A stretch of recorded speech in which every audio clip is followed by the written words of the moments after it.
নমস্কার, কেমন আছেন সকলে? সুম্পির স্বাদ কাহনে আপনাদের অনেক অনেক স্বাগত। আজকে রইল আপনাদের জন্য একটা ফাঁকিবাজি রান্নার রেসিপি। রবিবারের দুপুরবেলা খাসির মাংসের ঝোলের সাথে গরম গরম ভাত আমাদের সব বাঙালিরই পছন্দ, কিন্তু রবিবারে এত কাজের মধ্যে ঠিক বানিয়ে হয়ে ওঠে না, কারণ অনেকটাই সময় সাপেক্ষ হয় খাসির মাংস রান্না করা। তাই আজকে আপনাদের জন্য রইল প্রেসার কুকারে খুব শর্টকাটে একটা রান্নার রেসিপি। হয়েও যায় দারুণ তাড়াতাড়ি, আর খেতে হয় দারুণ সুন্দর, আর এর ফ্লেভারটাও খুব সুন্দরভাবে অ্যাবসর্ব হয় প্রেসার কুকারের মধ্যে। চলুন তাহলে রান্নাটা শুরু করা যাক। এখানে আমি নিয়ে নিয়েছি 500 মতো খাসির মাংস। তার মধ্যে দিয়ে দিয়েছি 1 বাটি পরিমাণে কুচনো পেঁয়াজ, 1 টেবিল চামচ পরিমাণে আদা বাটা, 1 টেবিল চামচ পরিমাণে রসুন বাটা, সামান্য হলুদ গুঁড়ো, আর দিয়ে দেবো বাকি গুঁড়ো মশলাগুলো।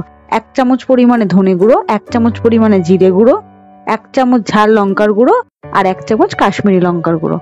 আর এগুলোকে খুব ভালো করে একটুখানি মিশিয়ে নিয়ে তারপর এর মধ্যে প্রয়োজন মতো সর্ষের তেল দিয়ে খুব ভালো করে ম্যারিনেট করে রেখে দেবো আধা ঘন্টা। এই সময় আপনি বাড়ির বাকি কাজগুলো করে নিতে পারবেন। আধা ঘন্টা পরে আবার দেখা হচ্ছে প্রেসার কুকারের সাথে। আর এখানে একটা ছোট্ট টিপস আপনাদের সাথে শেয়ার করি। এটাকে খুব ভালো করে ম্যারিনেট করে নিতে হবে, আর নুন ছাড়া ম্যারিনেট করতে হবে, যাতে রান্নাটা খুব তাড়াতাড়ি হয়ে যায়। এটাকে খুব ভালো করে ম্যারিনেট করে নেওয়ার পরে আমি এটাকে ঢাকা দিয়ে রেখে দেবো মোটামুটি আধা ঘন্টা মতো। আর সেই আধা ঘন্টার সময় আমি মাংসে দেওয়ার জন্য আলুটাকে ভেজে রেখে দেবো আলাদা করে। এখানে আলুটা অপশনাল, আপনারা আলুটা বাদ দিয়েও খাসির মাংসটা রান্না করতেই পারেন। আর যদি আলু দিয়ে রান্না করেন তাহলে একদম আমার পদ্ধতিতেই করবেন, তাহলে আলুর সাথেও ফ্লেভারটা দারুণ সুন্দর অ্যাড হবে। আর মাংসের সাথে আলু দিলে কিন্তু খেতে সত্যিই খুব সুন্দর লাগে। তাহলে চলুন আস্তে আস্তে এবার পুরো রান্নার প্রসেসটা আপনাদের সাথে শেয়ার করছি। এখানে আমি আধা ঘন্টা পরে চলে এসেছি। আলু ভাজার যে তেলটা ছিল সেখান থেকে কিছুটা পরিমাণ সর্ষের তেল আমি প্রেসার কুকারের মধ্যে দিয়েছি। গ্যাসের ফ্লেম একদম লো করে রেখে এটাকে গরম করে নেব। এই সময় আমি এর মধ্যে একটু ফোড়নে দিয়ে দিচ্ছি একটা এলাচ, খুব সামান্য পরিমাণে দারচিনি, একটা লবঙ্গ, আর কয়েকটা গোলমরিচ, আর একটা তেজপাতা আর শুকনো লঙ্কা ভেঙেও এর মধ্যে দিয়ে দিলাম। এটাকে একটুখানি 20 সেকেন্ড মতো খুব ভালো করে ভেজে নেব, একটু গোটা জিরেও এর মধ্যে অ্যাড করে নিয়ে। একটু ভেজে নেওয়ার পরে যখন এটা একদম কালচে একটা কালার চলে আসবে আর সুন্দর গন্ধ বেরোবে, সেই সময় আবার 1 বাটি কুচনো পেঁয়াজ এখানে দিয়ে দিয়েছি। এইটা একটু সময় সাপেক্ষ, যে পেঁয়াজটাকে ভাজতে মোটামুটি 5 থেকে 7 মিনিট সময় লাগবে। পেঁয়াজটা হালকা ব্রাউন করে এখানে ভেজে নিতে হবে। এই সময় গ্যাসের ফ্লেমটা লো টু মিডিয়ামে রেখে পেঁয়াজটাকে ভেজে নিতে হবে। এই রান্নাটার কিন্তু অর্ধেক কাজ আমরা করে ফেলেছি, বাকি 50% কাজ এবার আমরা করে নেব।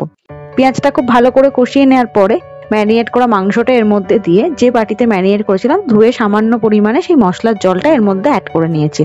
এবার গ্যাসের ফ্লেম মিডিয়াম টু হাইতে রেখে মাংসটাকে খুব ভালো করে গরম করে কষিয়ে নেব। এখানে মাংসটাকে একটু গরম হয়ে যাওয়া পর্যন্ত একটু কষিয়ে নিতে হবে। তারপর আমি এর মধ্যে লবণটাকে অ্যাড করব। আপনারা কে কোথা থেকে আমার ভিডিও দেখছেন সেগুলো আমাকে অবশ্যই কমেন্টে করুন, জানাতে থাকুন। আর নতুনত্ব রান্নার রেসিপি দেখতে চাইলে সেটাও কমেন্ট করুন আমার চ্যানেলে। আশা করি সেগুলো আমি অবশ্যই আপনাদের সাথে শেয়ার করব। এটাকে খুব ভালো করে একটুখানি কষিয়ে নিলাম। যখন এরকম ফুটতে শুরু করবে সেই সময় আমি এর মধ্যে 1 চামচ পরিমাণে লবণ অ্যাড করছি। এখানে নুনটা অবশ্যই কিন্তু একবারে দিলে হবে না, প্রথমে খানিকটা আমি নুন এখন দিয়েছি কষানোর জন্য, আর একদম শেষে যখন রান্নাটা পুরো রেডি হবে সেই সময় আমি বাকি লবণটা এর মধ্যে অ্যাড করব। এটা পুরো হয়ে গেছে। এটাকে মোটামুটি 4 থেকে 5 মিনিট খুব ভালো করে একটু কষিয়ে নিতে হবে, যতক্ষণ উপরে হালকা তেলটা একটু ভেসে উঠছে। আর এই রান্নাটা একটা সবচেয়ে বড় স্পেশালিটি, যেটা খুব কম তেল মশলায় খুব সুন্দর একটা হালকা ঝোল রেডি হয়, আর মাংসের ফ্লেভারটাও ভরপুর থাকে এই রেসিপিটার মধ্যে। তাই আপনার বাড়িতে গেস্ট আসলো আপনি কিন্তু এই রান্নাটা অবশ্যই তাকে করে খাওয়াতে পারেন, আপনার প্রশংসা পাওয়া কিন্তু একদমই বাধ্য।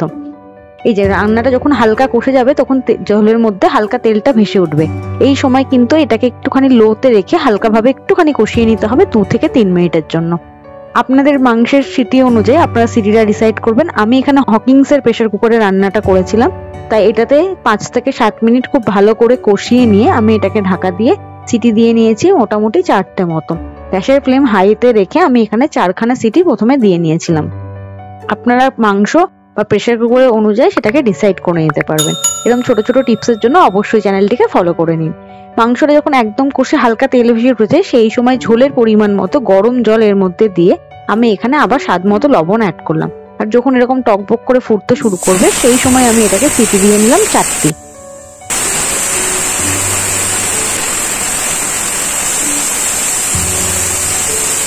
চারটে সিটি পড়ে যাওয়ার পরে আমি এটাকে ঠান্ডা করে নেব। ঠান্ডা করার পরে ফিরে আসছি। একদম ঠান্ডা হয়ে গেছে প্রেসার কুকারটা, গ্যাসের ফ্লেম তখন অফ করে দিতে হবে। এবার ঠান্ডা হয়ে যাওয়ার পরে যখন সিটি উঠে যাবে তখন ঢাকনা খুলে দেখায় যে ঝোলটার কত সুন্দর একটা কালার এসছে, আর অল্প তেলে দেখুন কি দারুণ একটা রেসিপি কিন্তু রেডি হয়ে গেছে। মাংসটা এখানে কিন্তু একদম রেডি। যদি আপনারা আলু না দেন তাহলে এই পর্যায়ে আপনারা গরম মশলা অ্যাড করে লবণ টেস্ট করে রান্নাটা একদম সার্ভ করতে পারবেন।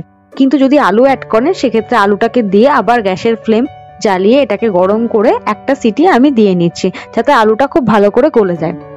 এখানে চন্দ্রমুখী আলু ব্যবহার করার কারণে একটা সিটি দিয়েছি, যদি আপনি জ্যোতি আলু ব্যবহার করেন সেক্ষেত্রে দুটো সিটি দিতে হবে, যেহেতু আলুগুলো একটু বড় করে কাটা হয়েছে। এই সময় কিন্তু রান্নাটা সিটি পড়ে গেলে আমি আরেকবার ঘুরিয়ে আপনাদের দেখিয়ে দিচ্ছি যে পুরো একদম রেডি হয়ে গেছে, আর ওপরে কি সুন্দর তেলের কালারটাও এসছে। এই সময় প্রয়োজন মতো গরম মশলা আমি এখানে ব্যবহার করছি। আপনারা চাইলে গরম মশলা নাও দিতে পারেন, কিন্তু গরম মশলা দিলে মাংসটা কিন্তু দারুণ একটা ফ্লেভার আসে। ঢাকা দিয়ে 5 মিনিট পরে রেখে সার্ভ করছি। আশা করছি ভিডিওটা আপনাদের ভালো লেগেছে।